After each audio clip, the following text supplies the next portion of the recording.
I don't see us on YouTube.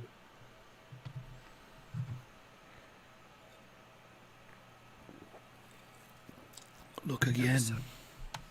215. What?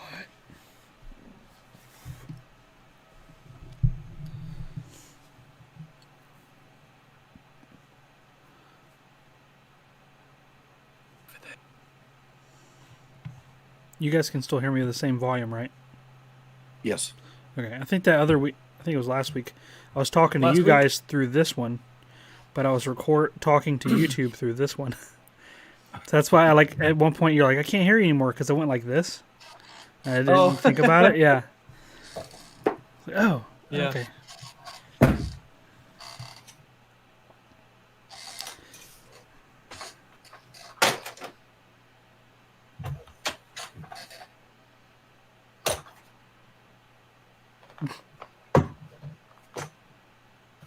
Just do this the whole time. I'm going to shut off the video. We just lost 13 subscribers just now. Gosh. We only had 22 to begin with or something. I don't know. It's the fact it's just funny the fact that it's like it's not that I didn't gain any, it's that I lost Yeah. with each video. Okay, with the Borderlands cows, I did gain 1 subscriber.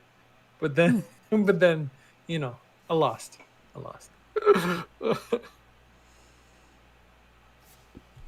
Do I have a geeking out this week? I don't know. Oh, that was the other thing we could talk about. Is that trailer. And have I become that guy? No. What trailer? Have I become that guy? I have no idea what the hell you're talking about. It's funny. My wife sees the conversations that you and I have, Wes, and she's like, "Are you guys actually friends?" I'm like, I think so. Maybe? I don't know. I'll ask him. So, are we actually friends? Because of course. Apparently, it's kind of hard to tell from the conversations that you and I have. Well, they're just in the moment. We understand each other. Okay, what am I missing? So I posted a video on the Geek Dad group, and it was like a Marvel produced one about like kind of like going back to the movies. Did you see that one? The trailer for Phase 4 of... Well, Yeah, I saw it. The first half, it started with Stan Lee, and he was like, we're all brothers and sisters. And it was like a touching thing at the beginning, how, we should be... I saw it. Yeah, that. It was a comment on that, and I was looking to see what people's reactions were, because I thought it was like well done and like touching, and had like, especially starting with Stan Lee, it's obviously what they were going for. And they have some... And then I come into the conversation. And then I was expecting something along those lines, and he's like talking about like, oh, are they okaying the use of camcorders for their own movies now? And like that was his comment. I'm like, oh, okay. Oh, I saw that, and I ignored it immediately. So I'm like, because my exact words were, so did Disney just normalize camcording? Camera recording. Camcording. It's when you bootleg. Anyways, because I know what it is. I hate to be that. Am I that guy? Because Yes. my wife and I watched 1984, Wonder Woman 1984, and I felt like that guy at the end of that movie too, because like the whole movie ends, and my one takeaway is, so Diana raped that guy, right? Are we not going to talk about the fact that Diana totally raped a guy? Sure. I need to watch it now. And then, and then this trailer comes out, and my takeaway is, they just normalized people recording video of watching. They just normalized an illegal activity. And we're like, hey, aren't moments like this great? I'm like, okay, you're gonna have a huge uptick in people doing that in the theaters now. They recorded their own audience screening reaction for analyzing purposes. Which is fine. You can take either as the intent there. I would go with the other one since that seems like it was an internal thing. But even that's if fine. they did, they made it look like a camcording, It was which a fly on the wall again movement. is illegal. Like, it's not like it's watching this on your couch with family and everybody's like, oh, no, this was like recording in the theater, which again, I'm is pretty illegal. sure. I'm pretty sure they can record their own.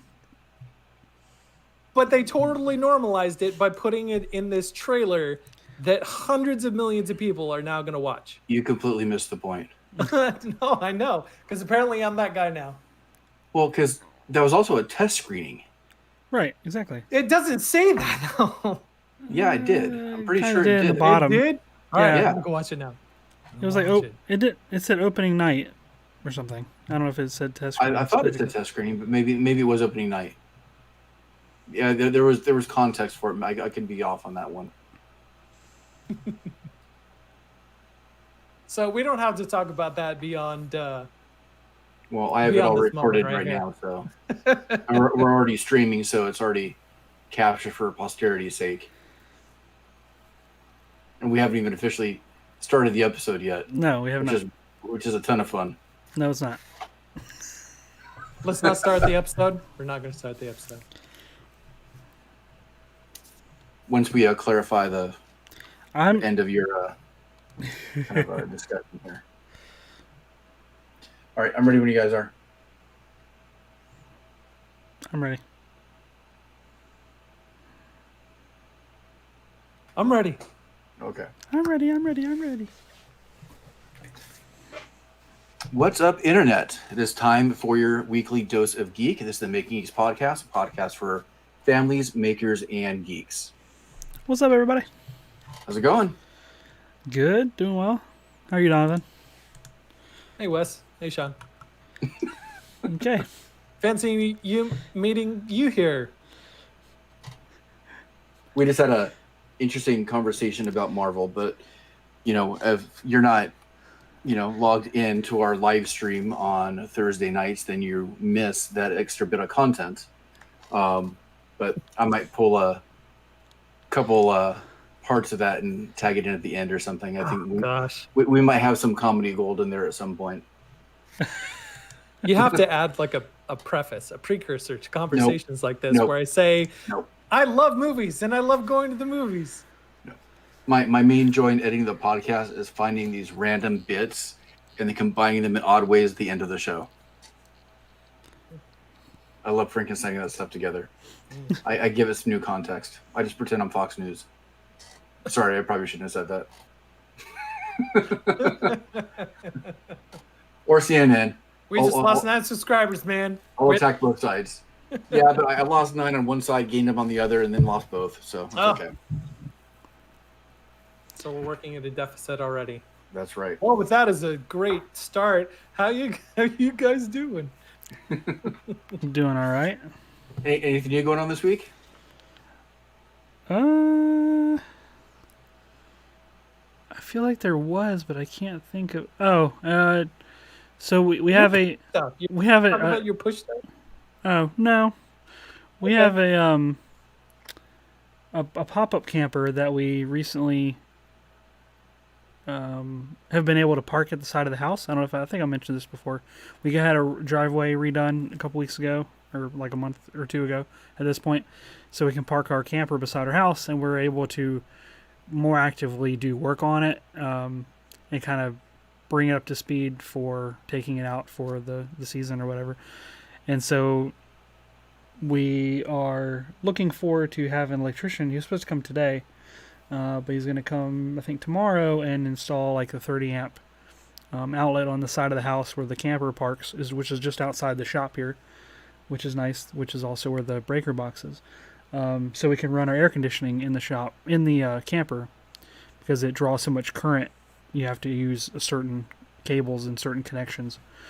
But I'm also looking forward to that because I'm also going to have the guy hopefully install a couple outlets, additional outlets in the shop, and add more circuits to the circuit breaker panel. So when I run my table saw, it doesn't trip the circuit breaker as soon as my dust collection kicks on as well. Because you usually want to have your table saw and your dust collection on at the same time, theoretically.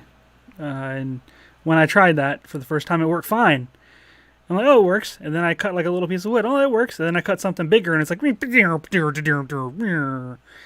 and yeah, that's scary in a shop with no windows at night. And of course, I probably could do a lot of that stuff on my own as far as running electricity or what, the lines and stuff.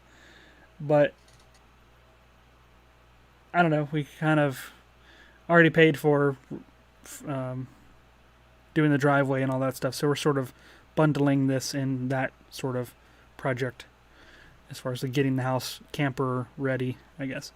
So that's fine.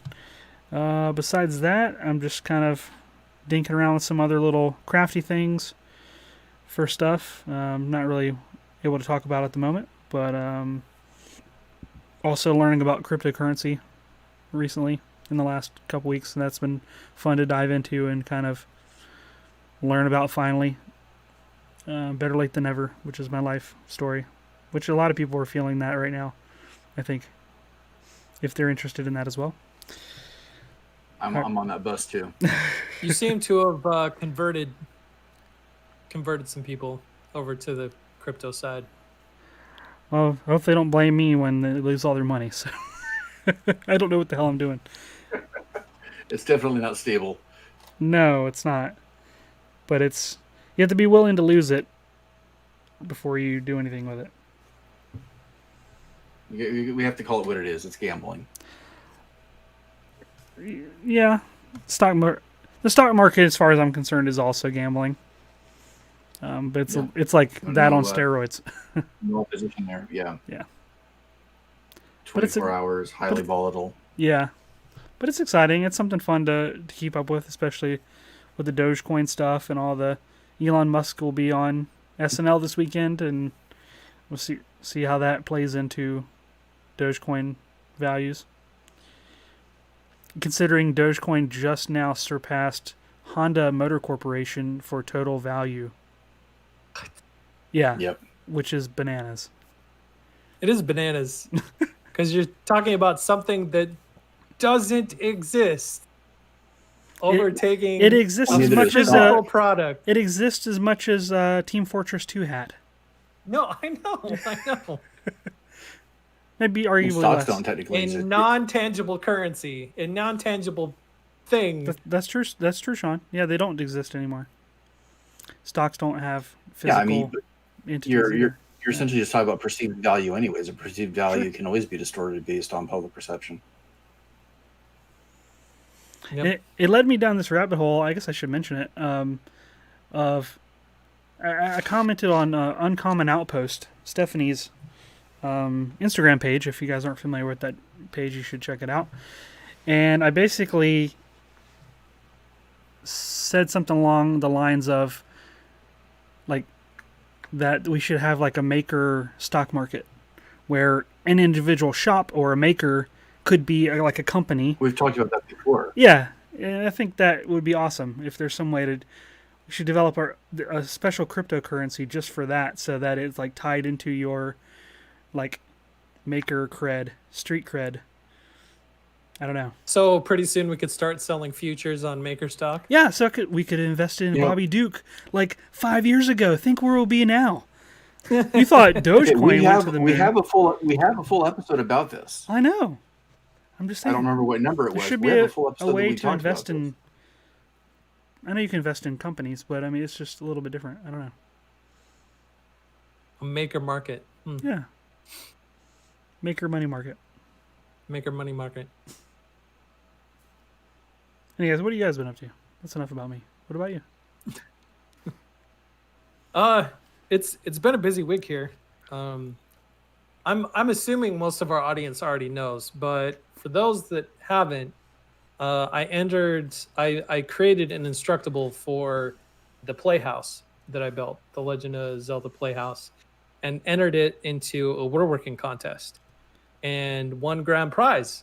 That is which amazing. was surprising. Congrats, buddy. Thank you. Yeah, congratulations. And so I won that, and have had all these companies contact me that want to use my video on their page now. Really? Yes. You I tell them just to got punch one sand from or what? Lad Bible Oh, and other ones like that.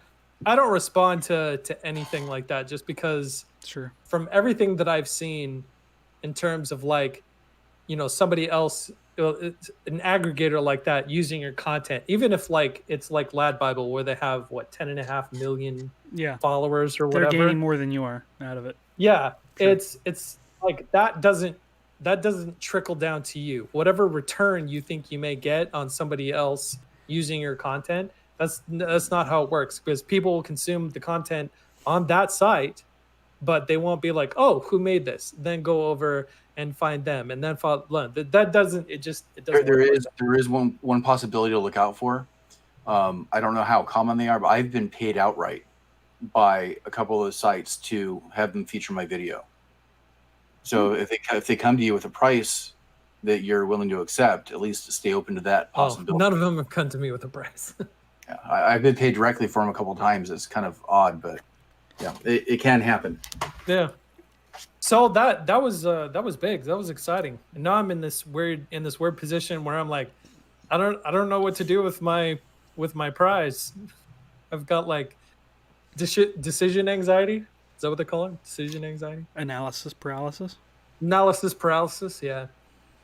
So I'll get over it, and I'm sure I'll figure out what to do with it. But now that I've won, won a contest, now I want to do more contests.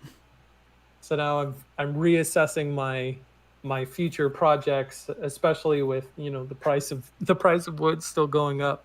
Trying to figure out how I can still accommodate the things that I want to do and want to build, but still have content, but still also have something to potentially enter these contests as a way of bringing in money and tools and whatnot into my shop. So it's been a busy week. What about you, Sean?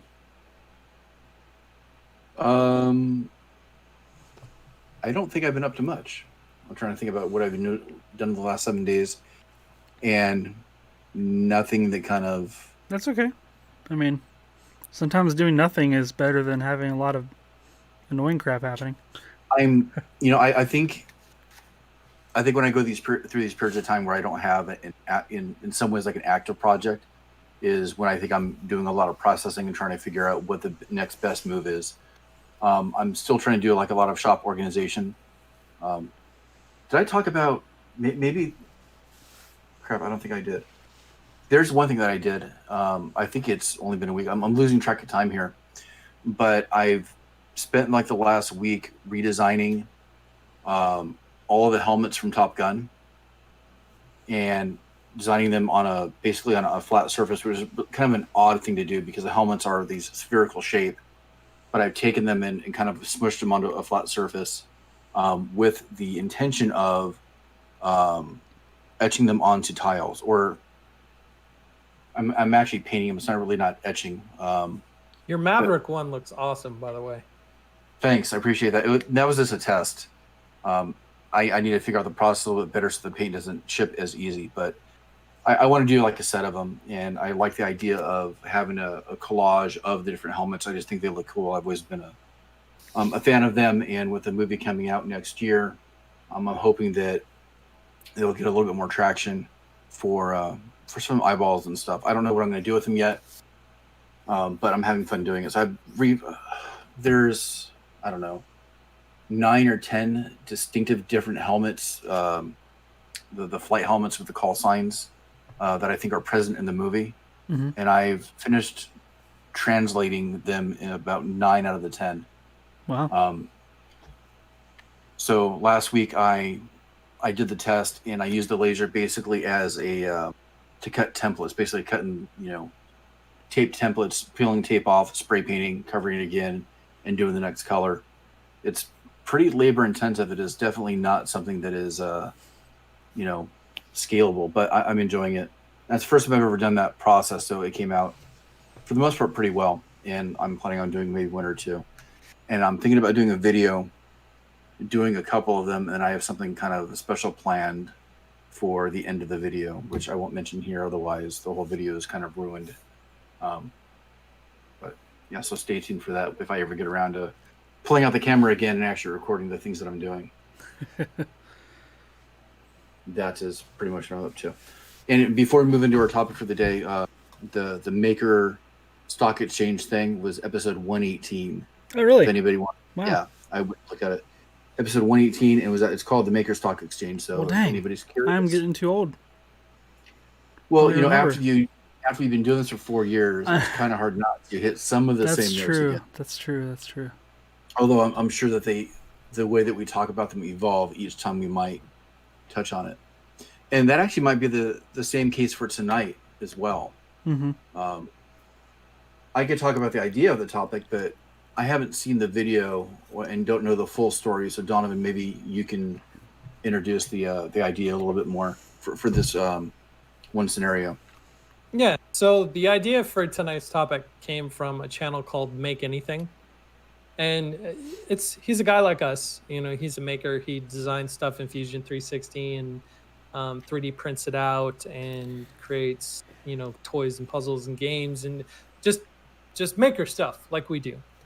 And there is a particular puzzle that he designed and put out on My Mini Factory a few years ago, and sells printed versions of these. You can either download the file for free or you can buy one from him if you want to. But it's a little marble puzzle, cute little thing.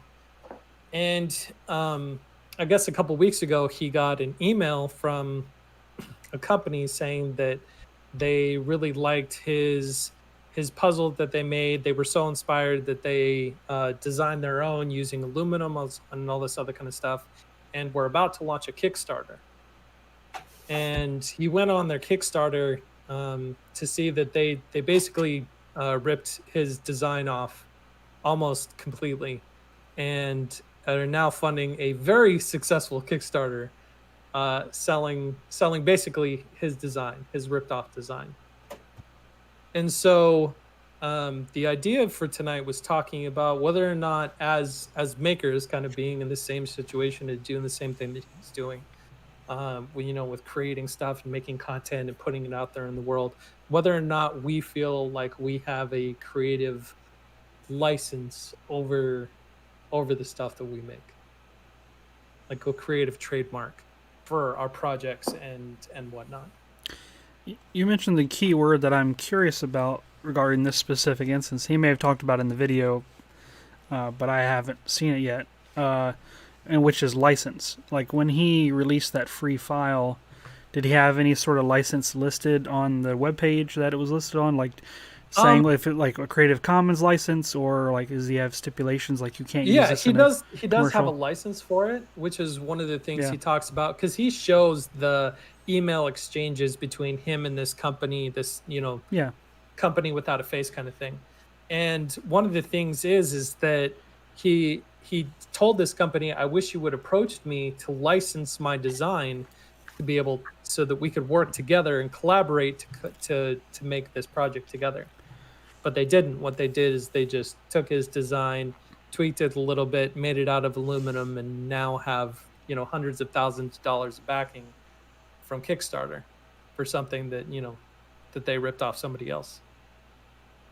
Because like a lot of us create things. And he purposely didn't trademark the patent. That's the word I'm looking for. He purposely didn't patent the design. For one, because it wouldn't allow him to share the files for people to make these things on their own, but also just because of the legal and financial burden of filing patents for stuff like that. So he does say it as a pseudo qualifier for everything that's going on between him and this company right now, because this company got a lawyer to send him kind of like a cease and desist, which is funny because they ripped off his design, and so now their lawyer is like, no, we didn't rip off your design. Ours is clearly different. And in the comparison pictures, it's not even his product that they're comparing their product to. It's weird. Anyways, and so with everything that we make, like, do you guys feel like you have a creative a creative license, a creative patent over the stuff that you make?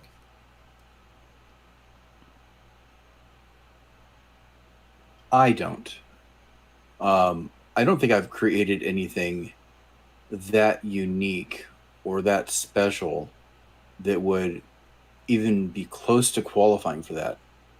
When I look back on all of my builds and things I've done, um, the the more unique thing that I've done was the pseudo rose I created out of wood. Only because I thought it was something unique. I hadn't really seen it before, but I don't think that is licensed at all for any kind of ownership. In fact, not long after that, I know somebody else did it because somebody's asking about it. Bob pointed them to my video, and they made one, and it looked better than mine. And somebody else did one too, it and it was still based off something else that existed somewhere else. I don't think there was anything unique about it. I never would have even thought about any kind of legal recourse because it wasn't special. Um, I think that something being unique for ownership is a very narrow window right now, and it's really tough. How about you guys? Well, I had a question for you, Sean. Like, aside from that, this project that I'm going to mention is based off in an IP of existing IP. But one of your more popular videos, the Pac-Man like stationary like desk set. I thought a Yeah. lot of the approaches you took with like the stapler being the Pac-Man and things like that. Like, Yeah. granted, it's a Namco product, right? That aside, let's say Hmm. someone had a Kickstarter where they took. It's sort of hard to separate the two, but I don't know. Like, Somebody did. let's say Namco had a Kickstarter where they had a desk set and it looked just like yours. Would you be pissed? Would you? I mean, not that you have a legal recourse because it is their IP, but you know, it's the only closest thing I can come up with on a example. Or would you be like honored, like, oh, that's awesome? They, not sure. It's tough because it's an existing IP that belongs to somebody else. Right. So I mean, if Namco did it, maybe it'd feed my ego a little bit. Like, hey, look, I was onto something like that. Right. They noticed me. Yeah, and that was so early on. I think the context of time matters for that one for me too, just because I didn't know what the hell I was doing. I Yeah. thought I had an interesting idea, and I went for it, and it worked. But I had no idea what I was doing technically. The stapler thing barely worked. It's actually a piece of crap. It really is. It barely works. I really had to fudge it in the video. If somebody else did it and made money off of it, I don't think I had any grounds to stand on. Yeah. I might have been a little bit jealous, but I also never had any intention of marketing the product to be manufactured and sold. Right. So in that case, I wasn't really emotionally invested other than trying to do this creative endeavor. And I cared more about the video. I would care Sure. more about somebody ripping off my video than the actual physical thing I'm making. And maybe that's the difference too, because I think with a lot of things that I do, I think my video is more the product than the physical item. There's a lot of things that I do want to create that are more technical or like engineering like the pinball machine that I've mentioned for years at this point. Right. That one I would probably hold a lot closer to the chest because that's something that I, in my head, I would like to see manufactured to scaling and have in other people's hands. So like in that case too, I wouldn't release those files for free. Right. But I was thinking about this the other day, like the Top Gun things they're doing right now. I don't own the property. I don't really have a license to sell it. But because of the time that I put in redesigning those, I don't think I'd give those away for free. At the very least, I would give them to maybe only Patreon members because at least I'm getting some sort of financial return on that. Yeah. And I might be able to fudge the whole copyright thing of selling a copyrighted material because I wouldn't really be selling it directly. It's funny. But I had this very same conversation with I don't want to give away a lot of free people things right last now. night. Like, about I had this same exact conversation with some folks that came over last night, in regards to like having something that maybe previously you would have posted as like a free thing to go along like an accessory with your video to encourage people to do the project or whatever, and then transitioning to taking that thing and putting it behind a paywall of some kind just to generate money, because this is not free, right? We're trying to have some sort of revenue, and that would be a revenue generating thing. And like I'm a patron of a couple different Patreon groups. One of them is a guy who designs droids. They're Star Wars licensed droids, but he has a Patreon that you pay into to gain the STLs and the designs and the like plans and like bill of materials on how to build a working R2D2 or a BB-8 or the BD-1 droid from Star Wars Jedi Fallen Order, and like a whole bunch of other ones. And he's really excellent at the stuff he does. And I assume it is a weird, interesting area, because I know that LucasArts knows that he does that he provides the things, because they're often popping up at like, was it 501? What was it called? The 501st. The 501st. Yeah, 501st. Star Wars cosplayers or whatever. Like there's a sort of a pre-existing arrangement where the cosplayers, they agree that they're not going to make the items and sell them to Lucas allow them to exist without shutting them down, which predated Disney acquiring LucasArts and everything. But it is interesting that he's able to have a paywall still fly under the radar, or fly and not get shot down by the Imperial starships that are piloted by Mickey Mouse, right? So I don't know. Yeah, it's an interesting loophole. Yeah, it's like you're paying access to these free files. I don't know. It's weird. But I'm starting to like. I had a moral like block for doing that, just because I have released my files for free before and like put them on Thingiverse in the past, like my Thwomp project, and not that's like a gangbusters awesome idea or anything, but it's something I just released. In like my rotary design for the K40 that was free, and like I'm starting to second guess that and wonder if I should put some of that stuff behind like my own patron paywall, because a lot of my qualm with it is like a lot of the stuff that I've learned, like with 3D printing and CNC and all this stuff, is through information that was freely available online that other people have learned and given out. So the buck is stopping at me.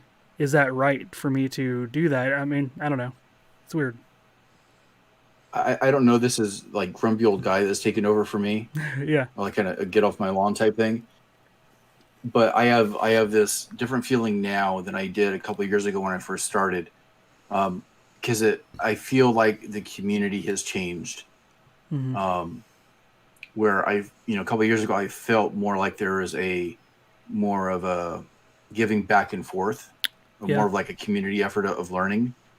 But now, with the last year especially, I think it's kind of elevated this, where everybody is not just creating for the sake of creating, but everybody has a home shop where they're trying to start a business. They're monetizing, yeah.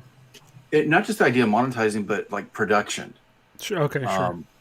That these things that might be given for free are really quickly converted into an item that is going to be highly produced that might be sold somewhere else. That makes me kind of feel a little bit differently about it, because I've given away designs too. The Illustrator files for all the Pac-Man things that I did in the Pac-Man video, I'd given away. But I don't really care about those. They're not really complex. They take about 2 minutes to draw up in Illustrator. I didn't mind as much. But if there's anything more complex that I knew was a bigger investment of time, I'm thinking twice about giving those things away right now. Don't know where you sit with that. Yeah. Yeah. Many. Yes, sir. Many thoughts? Well, I mean, you guys are in the same position that I am a little bit, in the fact that the stuff that we create is based on IPs. Not everything I create. Well, Some okay, things. yeah, yeah, well, yeah. Some of the things, everything that I create is is based on an IP. It's a lot of it like video games or movies or whatever.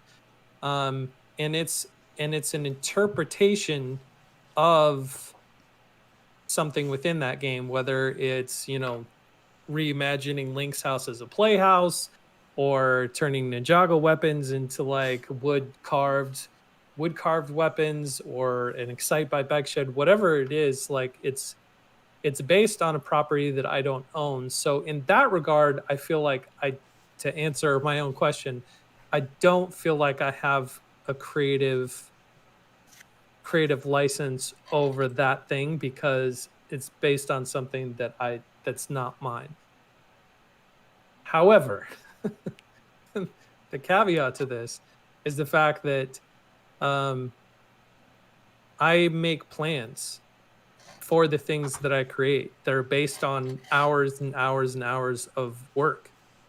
And even though I only have one set of plans right now, there's like 3 other sets that I'm working on, and every project moving forward is going to have its own set of plans that I'm going to sell, so that people can um,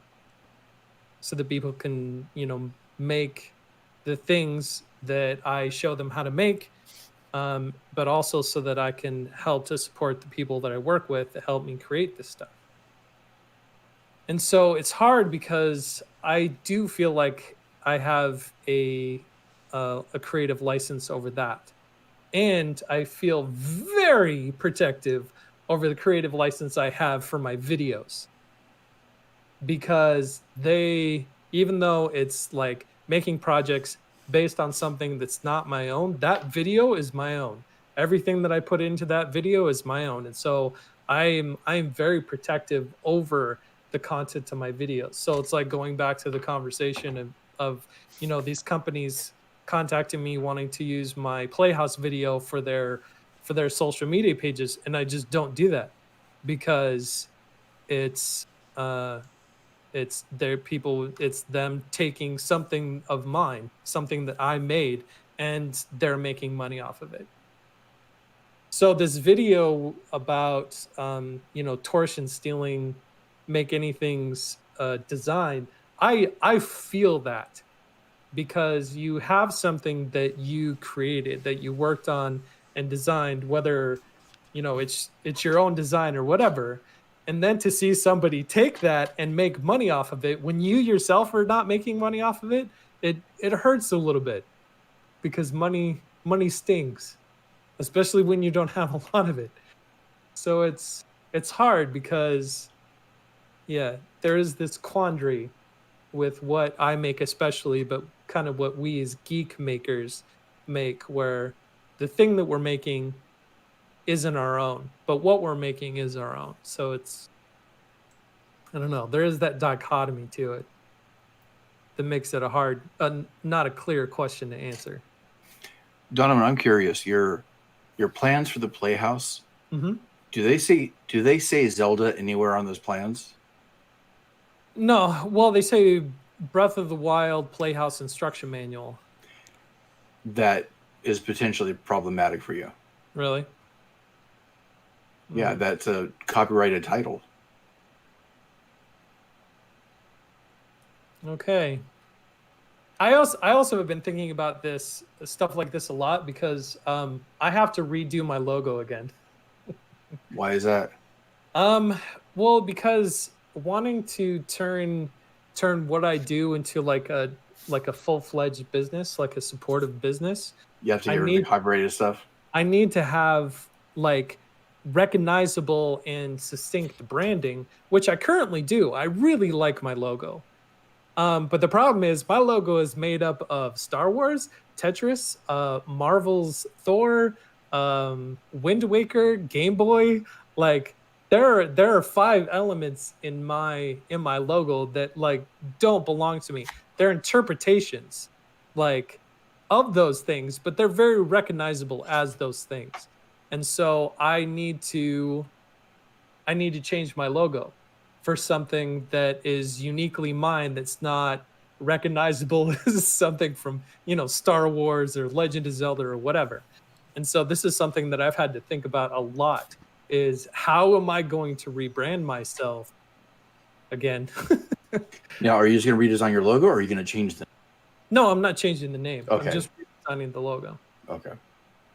So stuff like this is, I mean, things that I've been thinking about a lot, especially because anybody in the woodworking community knows about, what is his name, Ted's woodworking plans, Yes. where I it's haven't heard these them in people years. that what they do is they gather woodworking plans, whether they own them or not, and sell bundles of like 16,000 woodworking plans, like earn $10,000 a month with these 7,500 woodworking plans, whatever. But what they're doing is they're stealing other people's plans and then packaging them together and selling them. And so a lot of the woodworking accounts that you'll find on Instagram are aggregators of other people's content, specifically to sell these woodworking plans. And I'm very worried about my stuff ending up in those bundles. You got to pay. You got to pay Ted to find out if it's in there. I know.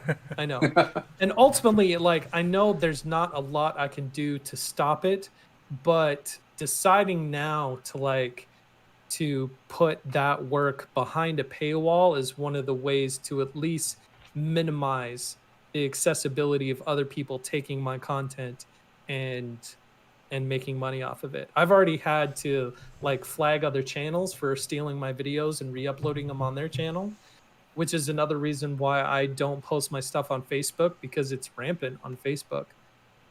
And so it's as I'm growing and as I'm trying to get more legitimized with this, it's stuff that I have to think about a lot, which is why I thought it would be a good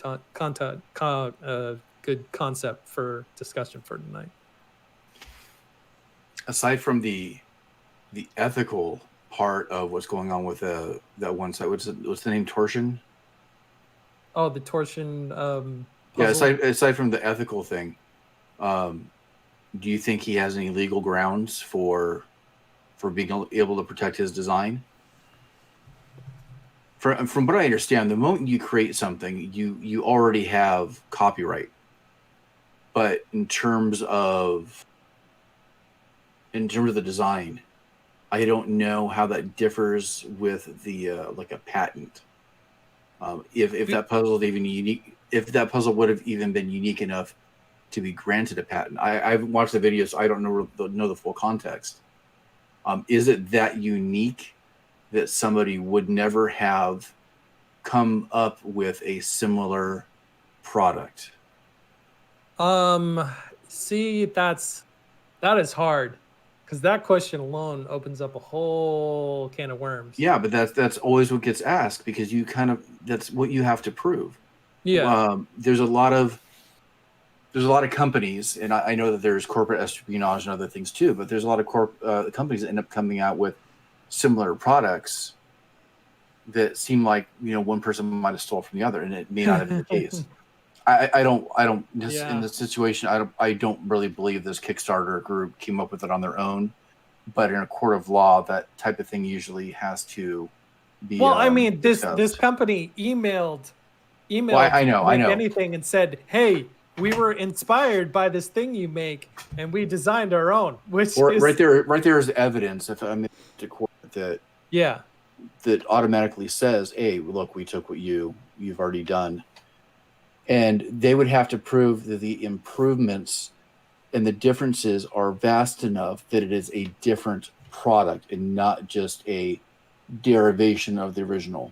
It's not just under pressure repurposed as Ice Ice Baby. Other way around, though, I think. Do you get that? No, yes. Under Pressure came first. And then Vanilla Ice came and added one note, and it's like, no, it's completely different. Yeah, because we go dun dun dun dun dun dun dun dun dun dun dun. Anybody over 30 is familiar with that. I don't know. It's so funny though. talking about what you just said, considering the fact that I used to work for Disney, and Disney is the elephant in the room in terms of conversations like this, because they're an aggregator. They take stuff in the public domain, Yep. make their own, trademark it, and now nobody can like come close Sometimes to sometimes something it's not even in the public domain. yeah. But I mean, good luck trying to make a Little Mermaid movie, even though Little Mermaid is in the public domain. You couldn't make a Little Mermaid movie without getting sued by Disney. No, you can make a Little Mermaid movie. You can do it. You just can't use it as character names. Yeah. Can be animated. No, it's just it's funny because as my projects get bigger, stuff like this is on my mind more and more. Whereas before it wasn't even on my mind, I don't think. The channel doesn't have to be that big to be concerned with protecting content and stuff like that. I've had my stuff stolen since 2 months into making videos, and it's even more there's a difference too, because if you're talking about like the product, that's one thing, but our videos can potentially be something else. And my videos are not only very personal to me because I made them and the time I invested, but my kids are also in a number of my videos. There is a different emotional attachment for me when it comes to those. In fact, I don't know if I ever talked to you guys about this, but I had gotten contacted by a company. I forget the name of the company. They did some sort of like Nerf type gun, I think, and they wanted me to make a video for them advertising the product. But they said that they would have creative control, that they would be able to use the video for other purposes for whatever they want. But they specifically wanted me to feature my kids. They actually had said that. I think I remember this. Yeah. And I said, no, I don't agree to your terms. And they came back and they were curious why. And I said, because these are my kids. They are minors. I do not give the okay for their image to be used in a way that whatever way that you want. I'm not only concerned about as a parent about their safety right now, but as they get older, they have that they're gonna have to look back on. I mean, it's bad enough with what we've already done in the videos already, but at least I'm the one responsible for that, and I'm not handing it off to some corporation. Yeah. So. Yeah, that does make it different. And I know that you've had your kids in a couple of videos too, Donovan. So that is also going to matter, I'm sure. Yeah. It also makes me wonder, like, how much delving outside of the realm of geek properties I can do now that I've already established myself as being that guy. Don't cut yourself short. You have an immense amount of creativity, talent that I don't. And I'll be honest with you about something. I think that you're stifling yourself by always doing something else, like another property, instead of letting your own creation shine sometimes. It's very flattering. I mean, because if you think about it, if you create something on your own that is dependent on a pre-existing property, you own it, and you don't have to answer to anybody but yourself. I know. But will anybody watch it? It's not going to be any different than your cow video. Oh my gosh. Or my claptrap tray, because that one's performing even worse. Oh. We've heard other examples of this in the past with like designs being stolen. In fact, hopefully a lot of our listeners are familiar with Jocko Whatever, who is a very cool dude, has a good YouTube channel. He came out with a really popular product, which is the Maker Knife, which is basically a one-handed fancy box cutter. Not to undersell it, but I mean it's a cool product. But he's also coming out with a screwdriver of all things, but it's a very interesting screwdriver that has a interesting center of gravity. So you spin it once and it'll spin for quite a while. It looks like the main application is like for smaller screws or even electronics. The product isn't even in his customers' hands yet, and it's already been ripped off in China. and he bought one just to see what it is, and it was total crap. But the design was ripped off and manufactured before he was even able to get it into his own customer's hand. So it's rampant all over the place. Yeah. Yeah. It was actually kind of comical how bad it was. But what I think is interesting is when you have a logo or a brand that starts getting ripped off, like Duresta. His name is getting put on the things that he has no affiliation with, and they're trying to capitalize just on that. I think there's been aftermarket, not aftermarket. What's the knockoff ice picks, yeah, and stuff, which is really interesting. He brought a box of them to a meetup one time. He's like, free ice picks. Like, what? He's like, yeah, these are free. I didn't make these. Like, what? He's like, oh yeah, some lawyer, like my lawyer got a hold of whatever the company was that manufactured him, and as part of the settlement, they had to send me all of the ice picks. So he's just like giving them out. So the one that I have, it looks like one. The one that I have is like a knockoff one, and I think it's funnier because it has an additional like attached story to it that just a normal one doesn't have. So that is pretty cool. Yeah, I've been wanting to buy one of those ice picks for years. I just haven't ponied up the money for it. You've got your own version of a misprint. Yeah. Yeah. It reminds me of when I worked at Gears of War. When I worked at Epic Games, on Gears of War, they had a similar thing occur where they had like a box of like toys that showed up one day, and they're like, what are these from? This is from our lawyer, because they have like several lawyers on retention because Epic always likes lawsuits. And they basically went after like a Dollar General type toy where a lot of times they'll have like weird knockoffs of brands in those establishments. It was like Gears of Juan or something. I forget what it was, but it was like Cogs of War or something. And like it had like they changed all the main characters' names just a little bit, where it was like some of them were like horribly translated, like equivalents, and some of them were not, and like the characters were like extra super derpy looking, and it was hysterical. And so that it just, no matter how big you are, there's always somebody trying to copy you. It's just a matter of if you have like ninja crack teams of lawyers, ninja lawyers that can repel in.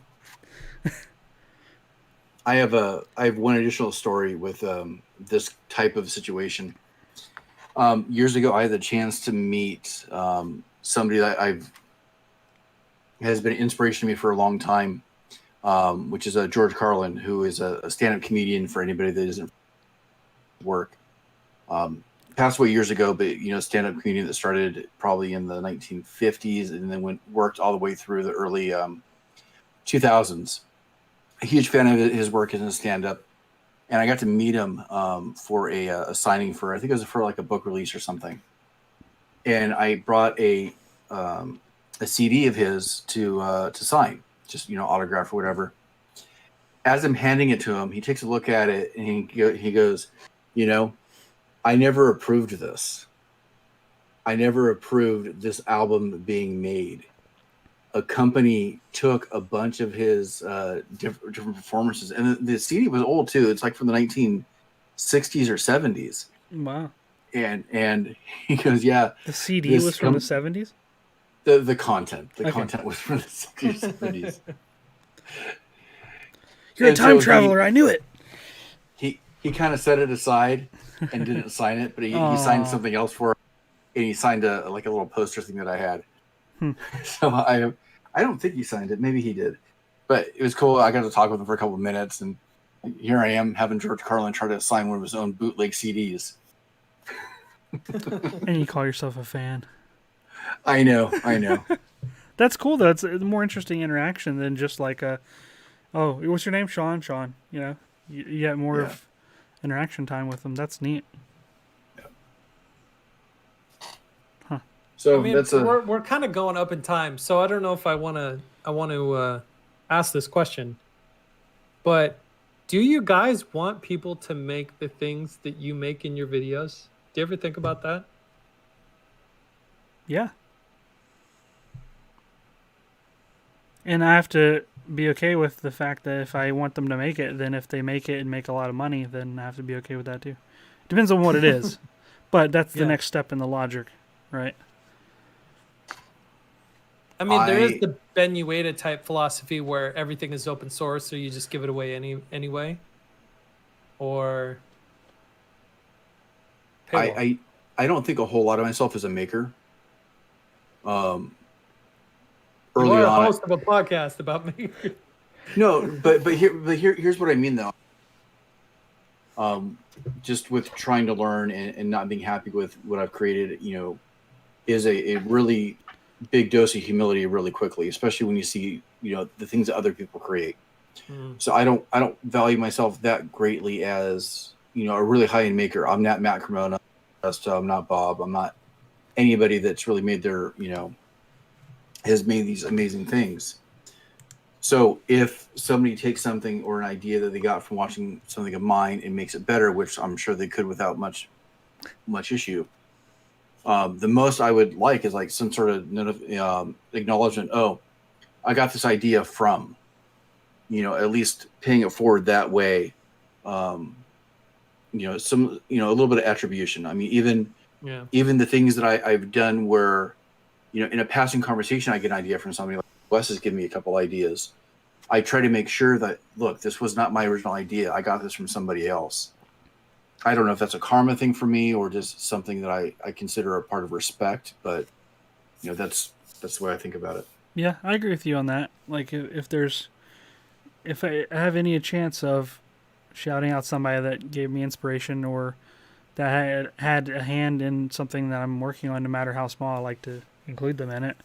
Not that I'm a big channel, to help them along, but especially if they have lesser subscribers than I do, then I feel I know everybody doesn't feel this way in our community, unfortunately, but I mean, if I can lift up one person, or, a bunch of people that are lesser than me, then as far as subscribers go, then I think that's helping the community at large.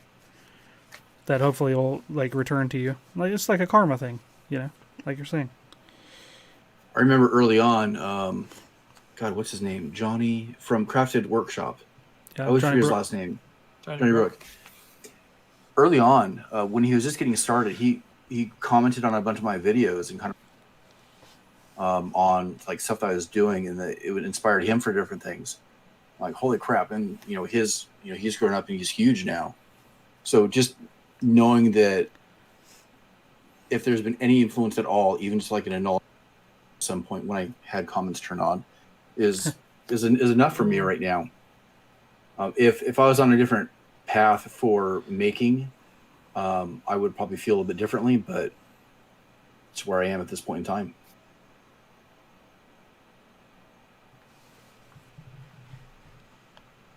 Well said.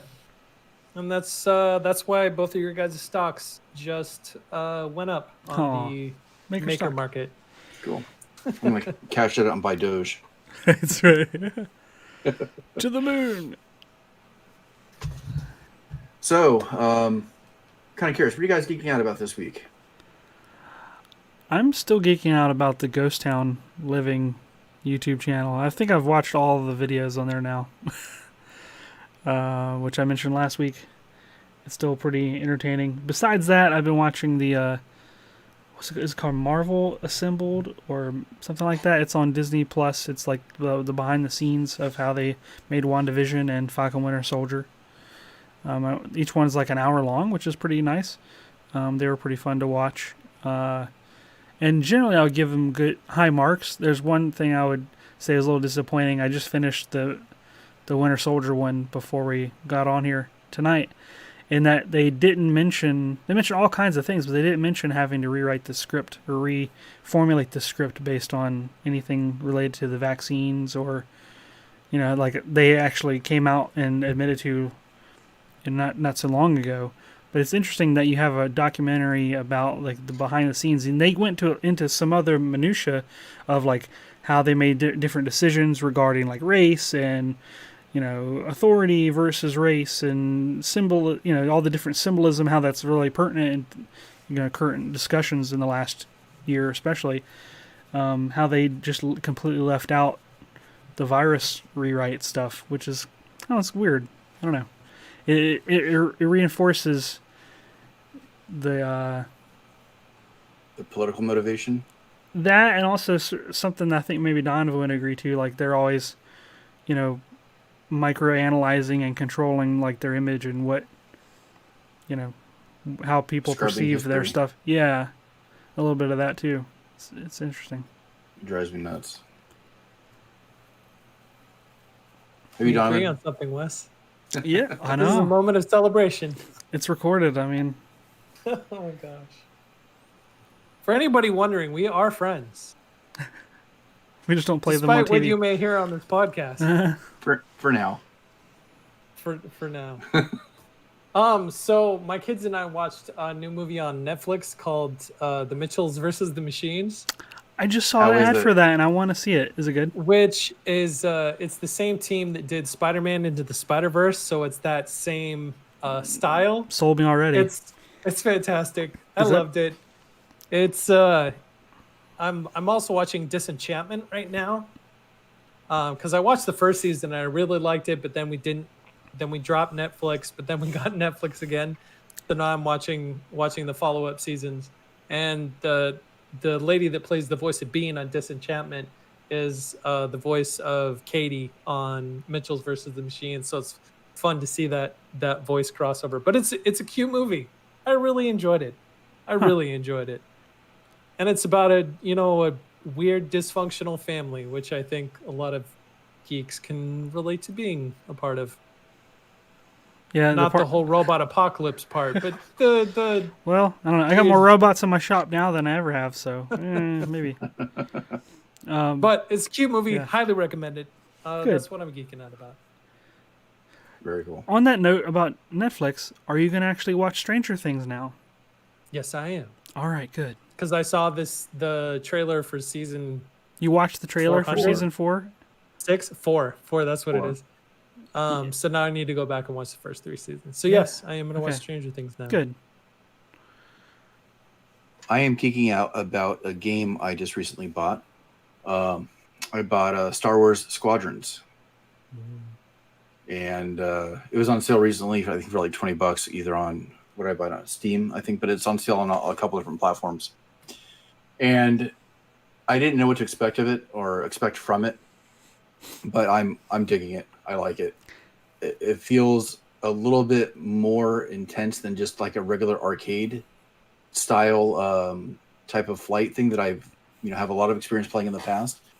It feels a little bit more technical. I mean, not entirely. It's still fantasy based, but there's a lot more controls that I have to keep track of. In fact, I need to figure out how to appropriately map things for the controller that I have. It's pretty challenging too. I'm enjoying it. I'm loving it. I have not tried it in VR yet. was about I'm to ask actually you that. scared. Yeah. I'm actually scared to try it in VR because I know it's gonna throw my brain for a loop and it's gonna give me a headache. So I'm gonna have to build up that endurance again because I haven't used my VR in over a month. So Yeah. I need to. I'll tell you, I was in the Navy, as you guys know, so I'm used to, like, I have a pretty good stomach for, like, not getting seasick and things. Like, even now, like, if I went on a boat, I would do fine where others in my family do not do fine. That being said, I have never had any sort of issues in VR, like, of, like, motion sickness or nausea or anything. Then I played that game in VR, and it's amazing. But as soon as I'm in there and I turn my head like this and look at a ship go by, I'm like, oh gosh, I feel my stomach feel like all the other normies feel on ships that I never felt. I'm like, oh, that's what that feels like. Oh, and I kept doing it. I'm like, oh, this is too awesome. But and then I had to take breaks, which had never happened in any other VR game ever. But I swear this never happens. I'm sure it's never happens. Performance anxiety. It was awesome. It was awesome. It was very immersive, and it's especially with the audio and everything. You see stuff out of your peripheral zipping by. It's really cool. But as soon as you like turn and try to like turn your head to track something out your like left window, and then you're like turning your ship that's not where you're facing, my brain went crazy. My inner ear. So maybe take some Dramamine first. You might be all right. Yeah, I mean, because when I've had the experience with 3 different games, and they're all motion simulation based. So No Man's Sky, flying in No Man's Sky. That's how I know I'm going to have the same issue with the Squadrons. But then there's a driving game called Dirt 2.0, which I absolutely love, but I could only play it 10 minutes at a time. And I never feel it in my stomach. It's all my head. If I felt the inertia of the movement, it would actually be better. Sure. I think my head is expecting like a force, and it's not happening. So there's like this weird disconnect in it. Oh, it hurts my head so much. But I'm gonna do it just because I want to have the experience a little bit. And then I'm probably gonna have to do it just like in small bursts. I was thinking also, as a prior game tester, while playing it, this game is in the optimum state, supposedly, that they shipped it in, right? This is the peak performance that I'm supposed to have with this hardware. I'm like, I couldn't imagine how much vomit must be in the testing like rooms when it wasn't properly tuned, okay? Oh. When I worked on Gears of War 3, they introduced the 3D, when 3D gaming was like the popular thing with 3D TVs, when you had to wear the different glasses and whatnot. They introduced that in the last, like, at the very end of the project. They're like, oh, we're going to do 3D as well. And we're like, what? Seriously, you're going to do 3D? Yeah. And they hired like an entire team of people for playing that game just in 3D, and they were in a completely different room than us. And no joke, they would like raid. We had like a medicine cabinet that was sort of had like all the over-the-counter things, and they raided that sucker for like headache medicine and like all kinds of stuff because they were constantly like not feeling good because they're playing it while it's not tuned in. They're like, oh, let's do 3D. We never did this before in a game. How bad can it be? And it's bad. It's really bad. And I just can't imagine VR. That's like on a whole nother plane, I imagine. Well, and there's stories to be told here that aren't being told. Speaking of that, I was playing one day, and there's they're called lighthouses, but they're basically sensors that go around the room that detect where you are positionally in the space. Something happened in the game that I was playing in the one day, and everything froze. And when you're in VR and something freezes, your brain doesn't know what the hell to do. And it put me on the floor. I fell down. Wow. Because I have there's no positional data for my brain to tell me where I am, because I move like this and nothing else is moving. It was horrible. There needs to be like a fail-safe built in where something just blue screens, because the image was still there, like this environment that you're supposed to be moving through. Wow. And I don't think our brains are equipped for that. Wow. Yeah. I'm with the advent of all this God of War stuff potentially going on in my projects, and looking at getting a PS4. I've considered doing the PlayStation VR, but don't know whether to do that over the Oculus. Well, there's a new PlayStation VR coming out, so you either save it for the new one or get the old one at a discount. It's only compatible with the PS5? The next, oh, actually, that's right. Yeah. But PSVR will be dropping in price for PS4 most likely. I'm excited about that possibility. It's cool. I just got this is totally aside from the point. I just got a new phone tonight, right before we started recording, and it has an AR brush on it that I'm very excited to play around with. Because I think AR is a fascinating medium to delve into. Yep. That's very cool. And Wes has already messed with it quite a bit too, so he can provide some insight. And your brother-in-law? He worked for Oculus for a short while, but he's not anymore. But he's the one that did like the AR tokens of our logos. Oh, sorry, you're talking about somebody else. Yeah. Oh, yeah. Yeah, he did. So it's fascinating stuff. I'm fascinated by stuff like that. Me too. And hopefully our audience is fascinated. ER, MR, or ER.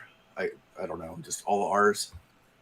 You can do so by going to the website, makinggeeks.com, check out the contact page, and you can let us know all that information right there, suggested for the show, anything you want. And then on the homepage of the site, you can listen to all of our past episodes there at makinggeeks.com. That was a wonderful segue. There you go. Which leads me into my segue. Hey, we are all in social media. We're doing our own things besides the stuff we do here together. So if you want to see what we're working on, you can find Sean over at Geek Builders. Wes, you can find at Geeksmithing. And myself, you can find at Once Upon a Workbench. And we'd like to go over to our Patreon page at patreon.com/makinggeeks and thank all of our patrons for helping us keep the show in the air with their financial contributions each and every week we release an episode.